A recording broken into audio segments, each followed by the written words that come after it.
Bien.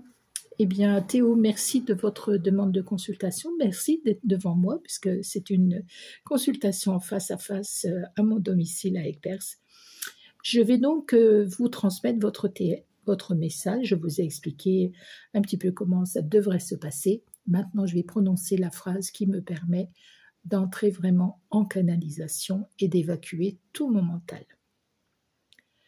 Donc, Théo, je demande à toutes les personnes qui vous sont chères et qui sont parties, je demande à vos anges gardiens, je demande à vos guides et je demande à mes guides, je demande aux êtres de lumière et je demande à Dieu, divine intelligence de l'énergie universelle, je demande à toutes les forces d'amour qui vous entourent et qui m'entourent, je demande à toutes ces forces d'amour l'autorisation de vous transmettre ce qu'elles veulent et peuvent vous transmettre aujourd'hui. Et je les remercie de ce qu'elles vont faire maintenant. Alors pour commencer, j'ai un premier prénom à vous proposer, c'est le prénom Isabelle. Vous connaissez quelqu'un qui s'appelle Isabelle? Mon chat. Votre chat s'appelle Isabelle. Oui. C'est pas mal. C'est assez original et c'est pas mal parce que c'est un repère qui est quand même particulier, on va dire, et donc c'est très bien, quoi. C'est très bien d'avoir justement, parce que Isabelle, c'est un prénom de fille relativement commun, Ouais. mais là, c'est un chat. C'est pas mal. Ouais. Bien, Isabelle. C'est pas mal. Bon, c'est très bien. Ça commence comme ça. Oh, je ne sais pas pourquoi je dessine une petite maison sur votre feuille.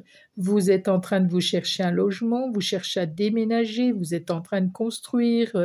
Il y a un projet de déménagement, de construction, il y a un projet dans l'immobilier. Oui, il y a un projet. Projet immobilier. C'est pas mal là. Ils sont très forts. Bon, j'espère que votre maison est plus jolie que ça, parce que ce que je vous ai proposé là n'est pas terrible hein, quand même comme maison. Mais en tout cas, voilà, c'était bien pour dire que waouh, il y a un projet immobilier. Ben, c'est excellent ça, c'est excellent. J'adore comme ils nous font parler. Bien, on va être plus sérieux, on va dire. Oh, est-ce que vous avez perdu une sœur ou une cousine? J'ai une jeune femme qui vient vers vous, une amie peut-être, quelqu'un plus ou moins de votre âge, qui est, alors je dis pas il y a 2 mois ou il y a 6 mois, hein, mais peut-être que c'est quand vous aviez 10-12 ans, une amie peut-être est décédée ou non? Il y a une jeune femme qui vient près de vous là. Non, je crois pas.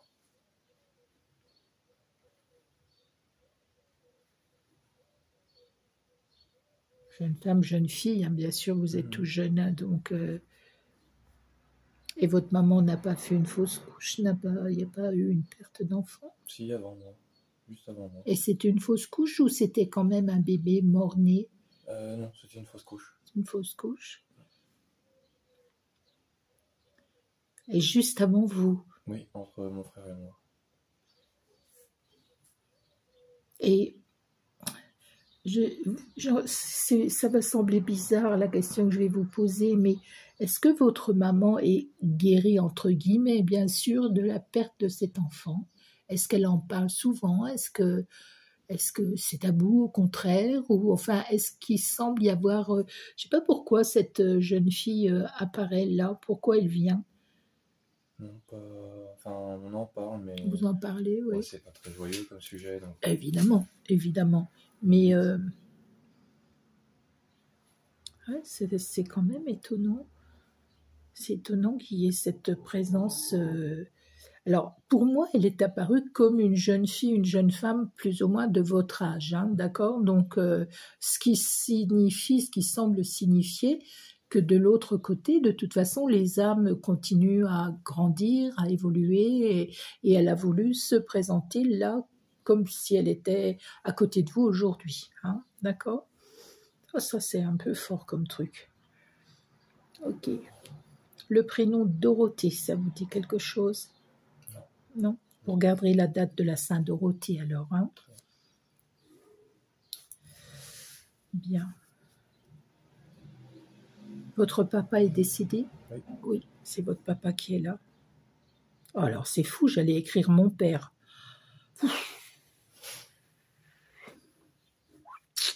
Alors, est-ce que, dans la mesure où je faisais ce lapsus, on va dire, est-ce que votre papa a un rapport avec le prénom René?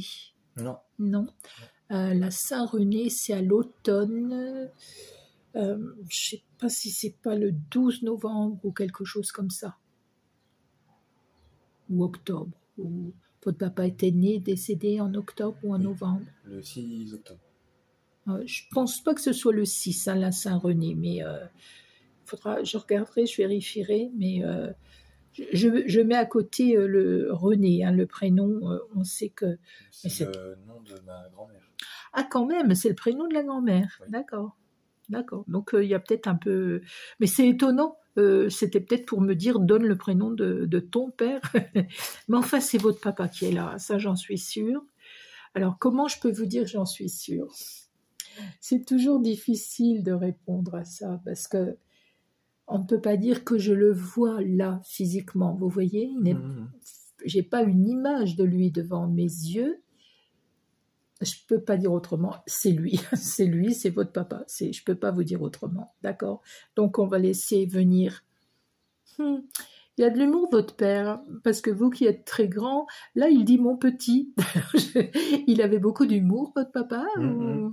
Oui. Ah oui. Bon, parce que là, je sais pas, vous mesurez combien?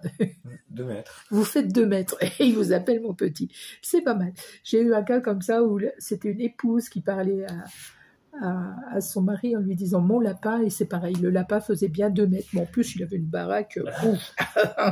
Elle l'appelait mon lapin, ça m'avait beaucoup surpris, mais c'était comme ça. Ok, ben on va laisser parler votre papa, mon petit. Quelle surprise. Et surtout, quelle aventure.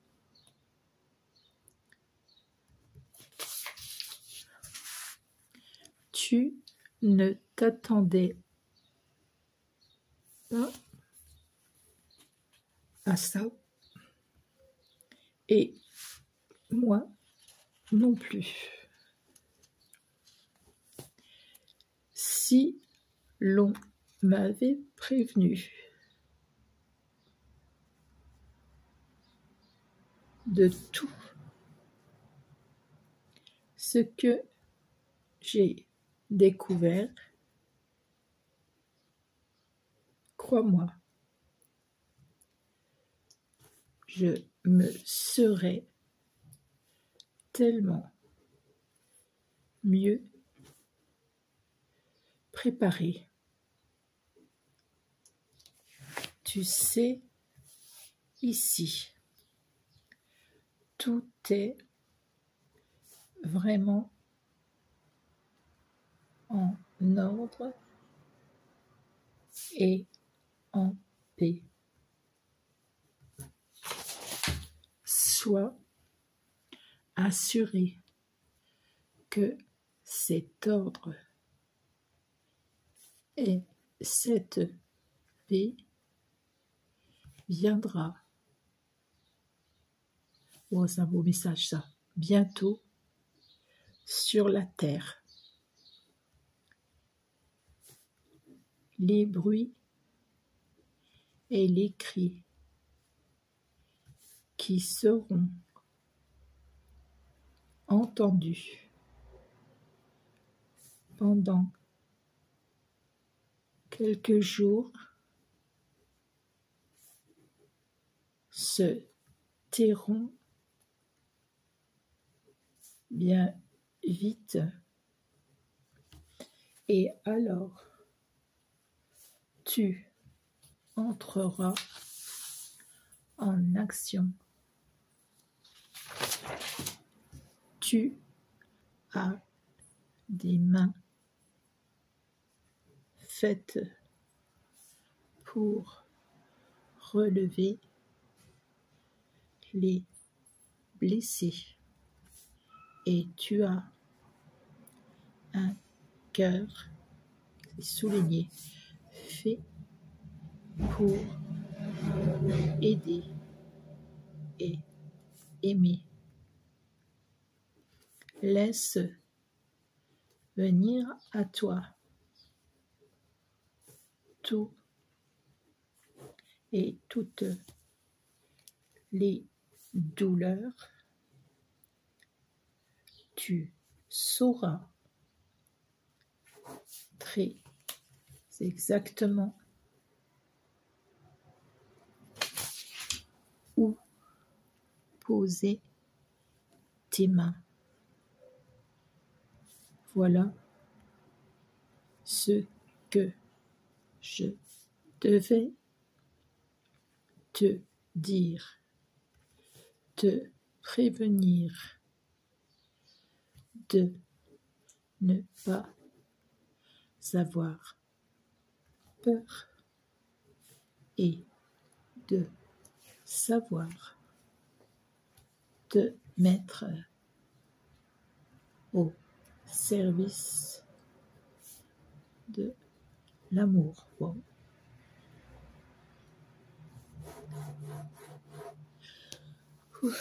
J'ai un prénom masculin qui vient, je ne sais pas si c'est celui de votre papa, j'ai le prénom Patrick. Non. Et Patrick, ça vous dit quelque chose? Oui, oui. Oui, autrement, oui. Ok. J'ai aussi Bruno. Et j'ai Alain. Bon, 3 prénoms relativement communs, mais qui viennent en fin de message, comme pour vous dire que ces prénoms doivent confirmer le message. Vous connaissez quelqu'un qui s'appelle Bruno, quelqu'un qui s'appelle Alain? Alain, oui. J'ai Alain, oui. Un collègue qui s'appelle Alain. Oui. Et Bruno? Non. Non. Vous regarderez donc bien hein, la date de la... Attendez. J'ai toujours... Alors, la vidéo est tourne toujours, je crois.